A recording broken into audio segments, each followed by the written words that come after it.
Hello again, everyone. You're joining us for another episode of Executive Platform's Blueprint podcast series. My name is Geoff Micks. I'm head of content and research. My guest today is Bruno Ivanoff of Comet Group. He hosted a lunch roundtable general discussion. It was themed, and it was on the topic of sustainability and supply chains, collecting data, helping to source renewable sources of energy. I think it's a fantastic topic, and I'm so pleased that he brought a group of supply chain executives together to discuss it. But of course, you can only have so many people around a lunch table, so he's very generously offered to tell us a little bit about how the conversation went. And first, I suppose I should thank Bruno for joining us. This is great that you've made a little time. Thank you. Thank you. Why don't we start off with, why did you pick that topic as what you wanted to get some people together to discuss? Yep. Well, as you see and you hear, sustainability obviously is a big topic, of course, across all the industries. And I myself have been in the energy business for about 20 years as a purchaser, as a buyer of energy. And of course, more and more in the past, it was about buying on the open market and looking at ways of purchasing energy. But now it's all about not only of how you purchase it, but buying it green, of course, versus buying certificates. So, and then within my company, of course, it's been a lot of discussions on, where do we want to buy it? How do we want to buy it? Do we buy certificates? Do we not buy certificates? That's the one part. And then the second part is this whole, environmental ESG theme where, it's all about, how do we track our CO2 emissions, of course. And everybody traditionally does it with Excel, of course.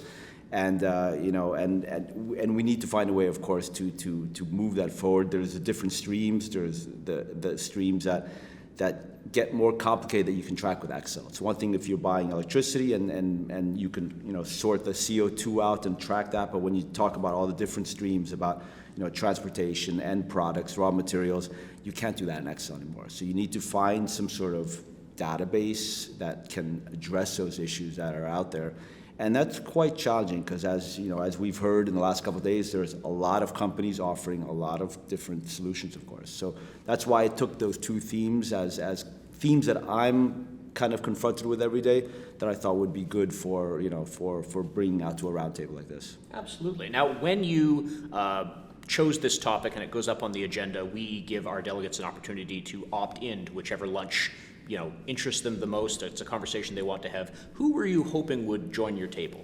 Well, I was hoping that there would be people interested in the topic, obviously, so they joined. And there were some, there were, of course, as always, there were some very vocal people, there were some less vocal people. Everybody has something to say about the environment these days and sustainability, but there were some very, knowledgeable people as well who really presented some facts and figures and how they're doing it and what they're looking at. So I thought that was, of course, quite interesting to talk to my peers, and I spoke to one gentleman. And he was telling me that they have close to, I think, 100 people working on sustainability in their company. Which is quite amazing, right? I said wow, and then I'm also thinking, so were a lot of the representatives at your table from very large companies, or was it a mix? I would say it was a mix. There were some very small companies from kind of former Eastern Europe, and there were some very mainstream companies from supermarket chains, almost you could argue, right? So it was a broad spectrum of companies actually. Which I guess would make sense. Everyone has to figure out their Scope 3 emissions in time to document and be compliant, so it's not a challenge for one sector, it's across the board. Yeah, and it was very clear, the smaller companies, I would say, if I can generalize, were more interested in talking about environmental issues in general, about electric cars and all these things, so we kind of, deviated off the course quite often, of course. But then the big companies who have really sustainability programs were really interested in sharing, what they had and what they were doing and how they were doing it. And that was very interesting, of course, to hear. Okay, well, why don't we get into a couple of the specifics that may have been shared? And you don't have to call out anyone by name or get into specifics that way, but was there something that was shared at the table that surprised you? Yeah, like I said, the one company that really surprised me is that they have 100 people working in sustainability. It's a company, large company. They had about 2,000 office people, and 100 people for sustainability. That's 5% of their workforce, working on sustainability, and that was quite amazing. And then they were also, telling me, that was also very interesting. They were telling me that, like myself, we don't want to buy certificates anymore. You can certify all your energy and offset all your energy, your bad energy. And the one thing was clear was that the company had a very clear policy: no more certificates. If you're going to buy energy, it's got to be green energy from a producer that manufactures green energy. And offsetting it with certificates was a no-go. And that's the same what I have been actually approached with as well from our CEO. He came to me, he said, no more certificates, right? We want to buy green energy. And that's challenging, of course, if you're also trying to buy it on a competitive market, of course. So that was quite interesting. So that kind of theme of, less interest in certificates, more in green energy was something that I think is also emerging quite across the industry, I guess, right? Now, I feel like investment in green energy is being driven by that demand. So in a way, these carbon offsets have sort of been a bridge between the old way of generating electricity and waiting for the market to catch up with demand in terms of, we want to buy green energy, there wasn't enough to sell, but as companies are saying we don't want offsets, we want to buy green, it's driving investment in let's get wind, let's get solar, let's get tidal, let's get geothermal, whichever form you can use. Would you say that's a fair interpretation of what you're hearing? Oh yeah, absolutely. And I know a lot of companies are actually making their own investments in green energy, right? I mean, I was working for a company before in the past, and we were setting up actually a wind park that we were basically buying. So not just saying, okay, we're going to buy a certificate from this wind park or this reservoir. We were actually setting up a wind park, in the Baltic Sea that was going to be owned and operated by the company I was working for, and that's a direct investment, of course. Now, of course, that energy gets fed into a grid, and then the grid, goes out. So it's not like you're actually plugging into that, but that's even taking a step further, I guess, right? So. Well, I think this is one of the cases where, and I should say for the audience listening, we're recording this in Europe, and I think Europe is further ahead than North America in a lot of these conversations about distributed generation, having different means that work at different times of day or different times of year. So, it's a wind farm in the Baltic, or it's a solar farm on top of your facility, or what have you, and you just sort of, what goes out into the grid, you keep track of it, but again, you can't keep track of it on Excel, it's too complicated. Exactly. So in terms of, not to say the software solution, but the idea of keeping all of that data in a way that is understandable and actionable, what was that conversation like? Well, yeah, that was quite interesting because a lot of the smaller companies, of course, said, we're happy with Excel and we're going to do Excel for a while. So, fair enough. I mean, that's what I've been doing, all my life. But this other company that we were talking to, they were also testing a new software from a company. They named a couple of companies, and they were going through a project and actually testing the software to see, what will fit better for them in the future.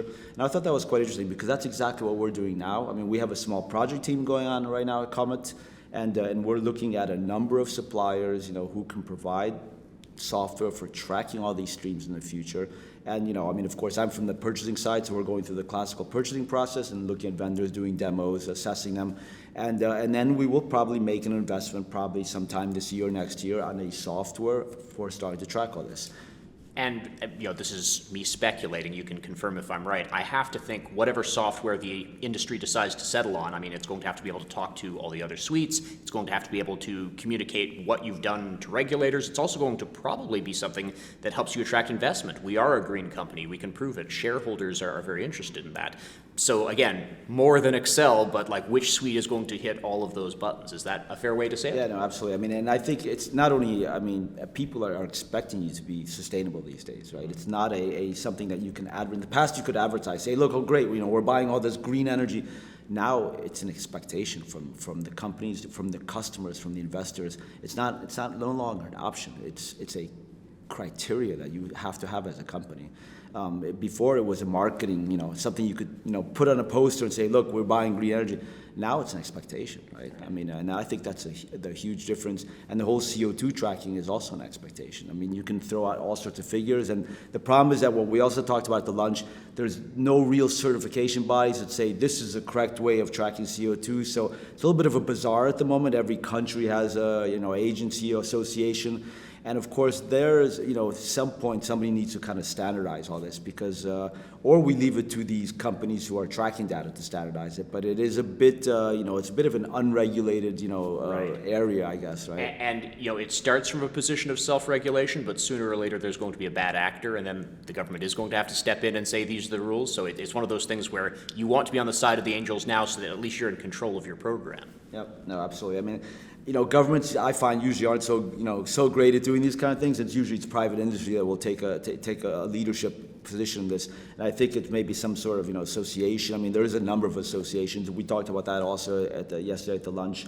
There were a number of associations that were putting together CO2, regulations, so to say, how you can't track, what's included, what's not included, because all sorts of people interpret this in all sorts of ways, of course, right? And was there one or two organizations that are worth mentioning for the sake of the listening audience, that are organizations that are maybe out in front or particularly good to get involved with? Not that I can really. It's still in the mix. Exactly. I know I asked you already about what surprised you. Are there, for people who obviously couldn't participate in lunch, one or two key takeaways that you took from the lunch, or you think the other participants may have said, oh, it was a worthwhile conversation because this is what I'm going to come back to my work with? Yep. I mean, I think the interesting overall in the last couple of days, I mean, whatever presentation that you attend, sustainability always came up, right? I mean, always. There was not one presentation in the last 2 days where that was not at least mentioned in some way or form. So that's really, for me, a takeaway. And there was, I think, Unilever, I think, had quoted, says that sustainability is part of the business. It's not a separate department that works in their little what do you say, think tank. It has to be integrated as part of the business, and that's the way the team was. That the lunch was.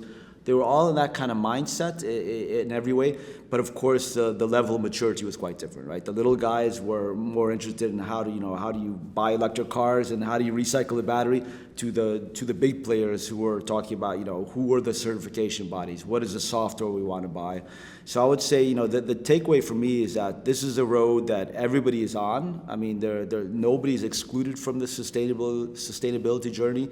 And I think where you are and the maturity level is extremely different from not only the size of the company, but just the way they're thinking and what they are also doing as a company, I guess, right? And sure, people who move things around a lot and have a lot of CO2, they take it probably more seriously than somebody who's just, selling software, right? I mean, but it is quite, I mean, for me, the takeaway is that, this journey, everyone's in it and no one can be excluded, and how you tackle these concerns and points, are crucial for the future of this process of green certificates, green energy, finding ways to track CO2. I mean, it's a journey that we're all on, and no one's excluded, basically. 4 or 5 months ago, I was in Austin at our sustainability show, and these are people who have sustainability in their job title. And I said, which is the role or responsibility in a company you most engage with? And they said, well, supply chain. Supply chain is the responsibility that moves the most, buys the most, ships the most, and tracks its metrics, and things that are adjusted in the supply chain can have an outsized impact throughout the rest of the organization. So I really thank you for hosting a conversation of supply chain leaders about sustainability. I think that's wonderful to see those two connect, and I know it's an important conversation to have. And as you say, different organizations are on different steps of their journey, but these are the conversations where you're sharing what works. So Bruno, thank you so much for your time today. Thank you. You've been listening to another episode of Executive Platform's Blueprint podcast series. I've been Geoff Micks. Let's do it again soon.